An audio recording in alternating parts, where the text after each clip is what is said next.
नमस्कार साथियों, एक बार फिर आपके अपने मनपसंद सैनिक अविनाश भाई आरएस चैनल में स्वागत है। साथियों, आप चाहे सर्विंग सोल्जर हों या भूतपूर्व सैनिक हों, आज का वीडियो आपके लिए बहुत ही महत्वपूर्ण होने वाला है। आज मैं आपको बताऊंगा कि हमारी कुछ मांगें हैं जो लंबित हैं। कुछ मांगों को उनमें से मिनिस्ट्री ऑफ डिफेंस ने माननी है, कुछ मांगों को वित्त मंत्रालय ने मानना है। लेकिन हमारी इन मांगों को अभी तक न सरकार मान रही है, न वित्त मंत्रालय मान रहा है और न ही मिनिस्ट्री ऑफ डिफेंस मान रही है। और कुछ मांगों का इम्प्लीमेंटेशन होना बाकी है। कुछ मांगें ऑनरेबल सुप्रीम कोर्ट में और हाई कोर्ट में अभी तक लटकी हुई हैं, जिनके ऊपर सरकार और सुप्रीम कोर्ट ने कोई डिसीजन नहीं दिया है। और हमारी कुछ मांगों का निर्णय आ भी चुका है, लेकिन उनके ऊपर इम्प्लीमेंटेशन होने का इंतज़ार है। कुछ मांगों के ऊपर मिनिस्ट्री ऑफ डिफेंस का इंतज़ार है। उन सभी मांगों का आपसे संबंध है। आपकी पेंशन और पेमेंट में भारी बढ़ोतरी होगी यदि उन सभी मांगों को सरकार मान लेती है तो। और आपको उन सभी मांगों से सीधा सीधा लाखों रुपए का फ़ायदा होने वाला है। और वो फ़ायदा भी चाहे आप जेसीओज हों या जवान हो, आप सभी को उनका फ़ायदा होगा। अब आपको मैं वो बातें बताऊंगा कि कौन कौन से मांगें यदि सरकार चाहे तो 2023 में पूरी कर सकती है, और यदि सरकार चाहे तो उन मांगों को 2023 में भी लटका कर रख सकती है। यदि सरकार हमारी मांगों को नहीं मानती है तो हमें फिर से संगठित होना पड़ेगा और हमें जंतर मंतर पर फिर जाना होगा।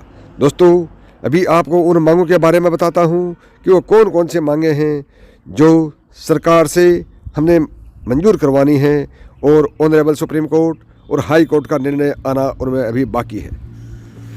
जैसा कि आपको पता है, ओआरओपी की रिवाइज पेंशन फिक्स कर दी गई है और 2018 को बेस ईयर मानकर आपकी पेंशन फिक्स कर दी गई है। शायद अब वह बदली भी नहीं होने वाली है। चलिए जानते हैं आरटीआई के जवाब को। आरटीआई में मिनिमम और मैक्सिमम पेंशन के बारे में एक नेवी के जवान द्वारा पूछा गया था और आरटीआई ने उसका जवाब 14 जून 2019 को दे दिया था। लेकिन आज वह जवाब बहुत ही महत्वपूर्ण हो गया है। उसमें जवाब दिया गया था, यदि हम एक चीफ पेटी ऑफिसर को, जो सेना के एक नायब सूबेदार के बराबर होता है, उसका मिनिमम पेंशन देखें तो 22,642 रुपये बनती थी, और यदि उसकी मैक्सिमम पेंशन देखें तो 37,742 रुपये बनती है। यदि हम इसका एवरेज निकालें तो 30,196 रुपये बनती है। और ओआरओपी 2 में उस चीफ पेटी ऑफिसर की पेंशन को फिक्स किया गया है 24,825 रुपये। तो दोस्तों, अभी उनकी बेसिक पेंशन में कितना घाटा हुआ है आप देख लीजिए। उनको बेसिक पेंशन में 5,371 रुपये पर मंथ का, और साथ में उसका महंगाई भत्ता, यह बहुत बड़ा अंतर है। यानी कि जेसीओ व जवानों का ओआरओपी 2 में बेड़ा कर दिया गया है। इसी तरह से आप बाकी का भी आप स्क्रीन पर देख सकते हैं और अपना कैलकुलेशन कर सकते हैं। अभी मैं आपको बताता हूँ हमारे बहुत से जवानों की, यानी कि सभी जवानों की बहुत सी मांगें अभी तक पेंडिंग हैं और उनको न्याय का इंतज़ार है। और उन सभी लंबित मांगों को मैं आपको एक एक करके बताऊंगा। सबसे पहली लंबित मांग है ओआरओपी 2 की। ओआरओपी 2 को लागू कर दिया गया है, इम्प्लीमेंटेशन भी हो गया है, लेकिन उसके अंदर बहुत सारी विसंगतियां हैं। उन विसंगतियों को दूर करने के लिए हमारे मेजर जनरल सतवीर साहब ने लेटर भी लिखा है, लेकिन अभी तक उसके ऊपर कोई कार्रवाई नहीं हुई है। दूसरी बड़ी बात है हमारी एडिशनल पेंशन की, कि 65 साल के बाद 5% बढ़ोतरी की जाए, 17 के पास 10 और 75 के बाद 15% पेंशन में बढ़ोतरी की जाए।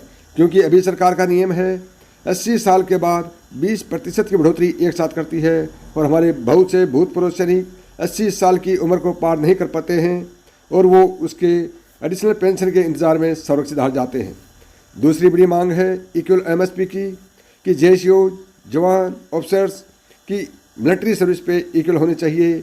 अभी जवानों और जेसीओज की 5,200 रुपये, जबकि एक ऑफिसर की 15,000 रुपये, जिसके अंदर दिन रात का फ़र्क है। जबकि मिलिट्री सर्विस पे सभी का बराबर होना चाहिए, इसमें कोई भाई बंदी नहीं होनी चाहिए। इसी तरह से आप देखते हैं डिसेबिलिटी पेंशन के बारे में, यदि एक ही चीज़ से यदि कोई जवान, जेसीओ या ऑफिसर डिसेबल हुआ है तो उनकी डिसेबिलिटी पेंशन अलग अलग क्यों? क्या एक जवान और जेसीओ को दर्द कम होता है और ऑफिसर को दर्द ज़्यादा होता है? इतना भेदभाव क्यों? इस भेदभाव को कम करने के लिए भी हमारी बहुत सी मांगें बहुत लंबे समय से पेंडिंग हैं। तो दोस्तों, इन सभी मांगों को पूरा करवाने के लिए हम बार बार सरकार से मांग कर रहे हैं। हम भूखे प्यासे जंतर मंतर पर भी बैठे हैं, लेकिन हमें एक सैनिक हैं, हम डिसिप्लिन में रहना आता है, हम किसी के बारे में अपशब्द नहीं कहना चाहते। अगली हमारी बड़ी मांग है कम्यूटेशन रिस्टोरेशन के बारे में। अभी तक कम्यूटेशन का रिस्टोरेशन 15 साल में होता था और हमारी मांग है उसको 12 साल में करने के लिए। इसके ऊपर भी हम अभी तक लड़ाई लड़ रहे हैं और आखिर तक लड़ते रहेंगे। तो दोस्तों, ये थी आज की बड़ी ताज़ा अपडेट।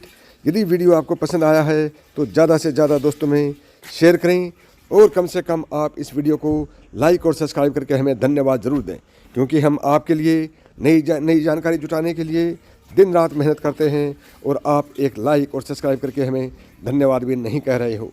तो दोस्तों, ये थी आज की ताज़ा अपडेट।